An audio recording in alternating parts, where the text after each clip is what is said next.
Fala galera, saudações vascaínas, começando mais um vídeo aqui no canal, eu sou o Juninho, você está no canal Machão da Gama para mais um giro de notícias, a segunda edição dessa quarta-feira, para a gente atualizar aqui todas as informações sobre o nosso Vasco da Gama. E nesse vídeo você vai saber que o Vasco já está acertado com o seu novo treinador, falta apenas realmente o anúncio oficial, você já viu aí no título e na capa que esse treinador é o Zé Ricardo. Vamos falar também sobre o protesto, que teve nessa madrugada em São Januário. Torcedores levaram algumas faixas protestando contra a diretoria do Vasco e protestando também sobre a possibilidade do Vasco virar clube empresa, virar uma SA, do Vasco ser vendido. E também vamos falar sobre um suposto investimento árabe no futebol brasileiro, que estariam interessados em comprar o Vasco, ou o Cruzeiro, ou o Santos, ou São Paulo, enfim. O Rodrigo Capello, jornalista do Sport TV, falou hoje sobre essa possibilidade, que são remotas, Enfim, você vai entender aqui nesse vídeo. Tudo isso depois da vinheta. Antes da vinheta eu conto com você deixando o like, que é importante, e também se inscrevendo aqui no canal. Deixou o like, se inscreveu, rodou a vinheta.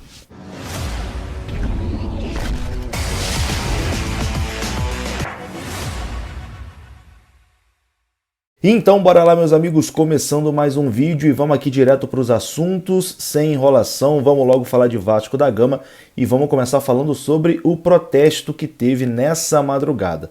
Torcedores do Vasco penduraram faixas ao redor de São Januário e nas proximidades também da atual sede administrativa do clube, que é lá no centro do Rio de Janeiro, protestando contra a atual diretoria e também sobre a possibilidade de uma possível venda do Vasco da Gama. As faixas que foram penduradas estão passando aí na sua tela enquanto eu falo, Uma delas pede para o Salgado vender a Ativa, que é a empresa dele, a empresa de investimentos. Outra fala que a Mais Vasco foi estelionato eleitoral. E uma ali em frente à sede do clube, a nova sede administrativa, que é numa sala alugada no centro da cidade, que diz o seguinte: o Vasco não está à venda, menos centro, mais São Cristóvão. Então, protesto realizado nessa madrugada por alguns torcedores aí contra o atual momento do Vasco da Gama e também contra uma possível venda do clube. Mudando de assunto agora, vamos falar de diretor de futebol, que o Vasco ainda não tem, O Vasco ainda não tem o seu diretor executivo e, meu amigo, tá cada vez mais complicado, Como é lenta essa diretoria do Vasco da Gama.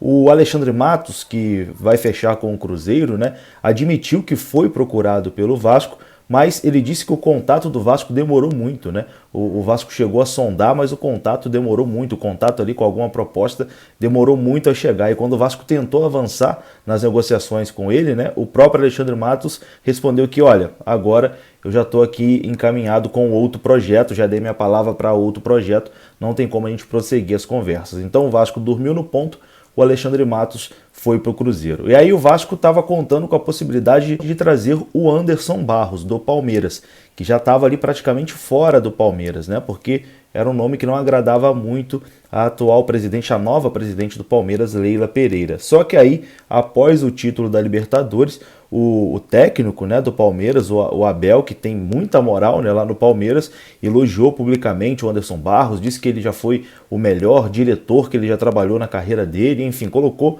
o Anderson Barros num pedestal e aí deixou a Leila Pereira numa sinuca de bico, sem ali clima, podemos dizer assim, para demitir o seu diretor executivo, para não renovar, na verdade, com o seu diretor executivo. Então, o Vasco bobeou com Alexandre Matos. O Anderson Barros, a coisa esfriou muito porque deve permanecer no Palmeiras. O Vasco tentou também o Eduardo Freeland, do Botafogo, mas o Botafogo, o presidente do Botafogo, não liberou para o Vasco conversar com o Eduardo Freeland, então a coisa também não avançou.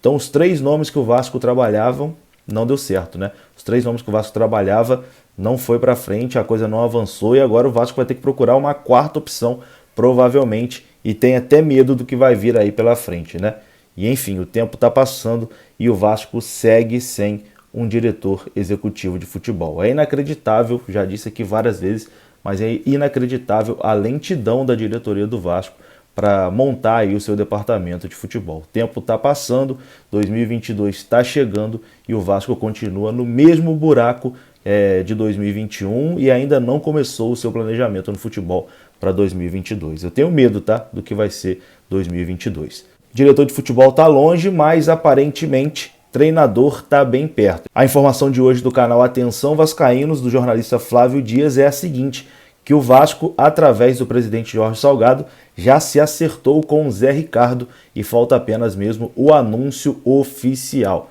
Entre Vasco e Zé Ricardo já estaria tudo certo. Talvez o Vasco esteja esperando primeiro anunciar um diretor de futebol, né, para depois anunciar o Zé Ricardo, para não ficar aquela coisa esquisita, né? Como é que contrata um treinador antes de ter um diretor de futebol? Enfim. E falando sobre diretor de futebol, o Vasco levou um não de Ricardo Gomes. Ricardo Gomes não aceitou a proposta do Vasco para ser ali o diretor técnico ou coordenador técnico, né, do Vasco. Então mostra que essa diretoria realmente está completamente perdida e nem o Ricardo Gomes eles conseguiram trazer. O Vasco comunicou hoje oficialmente à imprensa que encerrou, né? O Vasco no comunicado diz ali que as duas partes, tanto o Vasco quanto o Ricardo Gomes, decidiram encerrar cordialmente as negociações, mas enfim, trazendo aqui para o português bem claro, o Ricardo Gomes não quis vir para o Vasco, o Ricardo Gomes negou a proposta do Vasco da Gama. Então, meu amigo, essa diretoria, pelo amor de Deus, hein? Dá medo do que vai ser esse futebol do Vasco na temporada de 2022. Estão completamente perdidos. Não tem diretor de futebol, não tem um coordenador técnico, não tem um VP de futebol, não tem nada. É, meu amigo, que zona. Que zona. E bom, para encerrar esse vídeo aqui, parte final do vídeo, vou falar aqui sobre investimento árabe.